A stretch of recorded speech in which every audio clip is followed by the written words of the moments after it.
तलाल चौधरी साहब को शामिल कर लें गुफ्तगू में, आप दोनों मेहमानों की तरफ से।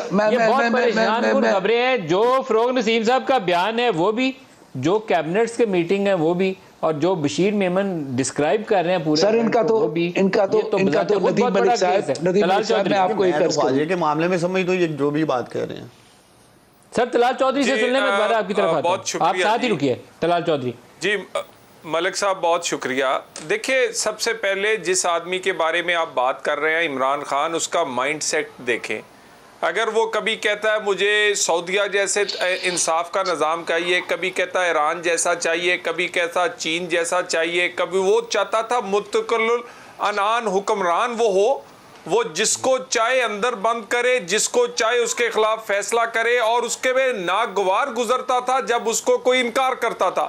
जज हो उसके खिलाफ रेफरेंस डालता था, सियासतदान हो उसको जेल बंद करता था, उसके बाद मीडिया हो उसको निकाल कर नौकरी से बाहर और उनकी नौकरियां और उनके बाद उनकी रोटी बंद करता था।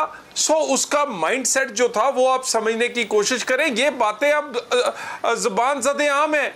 बशीर मेमन साहब ने तो चले कुछ अपनी हकीकत बता दी, लेकिन किसको नहीं पता कि वो जब भी वो बात, वो इस कदर वो मेंटली सिक आदमी था, वो इस कदर तनकीद से बर्दाश्त नहीं कर पाता था। मैं एसी उतार दूंगा, मैं फांसियां दे दूंगा, मैं फलां कर दूंगा। यानी उस बंदे ने कहां अपने उस ग्रज का और अंदर जो उसका अंदर है उसका उसने नहीं बताया। सो ये बातें बिल्कुल हकीकत है, मगर उसका किरदार जरा देख ले उस बंदे का।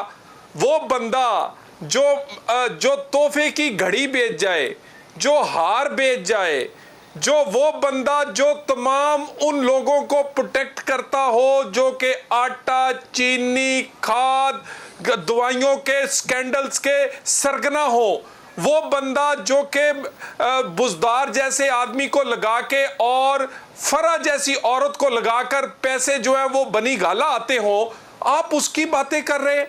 ये बातें, मेरा मतलब है ये बंदा ये बिल्कुल इस तरह का था। ये चाहता था कि मैं मुतकल्लिल अनान हूं, जो बोले उसको बंद कर दूं, जो चाहूं वो करूं। यानी इसको इतराज है, अदालत ने इसके खिलाफ फैसला क्यों दे दिया उस रूलिंग पे?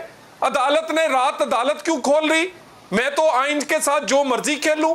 यानी इस बंदे को नागवार गुजरता है। और मैं आपसे एक अर्ज कर दूं, ये माइंडसेट जो है ये किसी जमहूरी आदमी का हो ही नहीं सकता।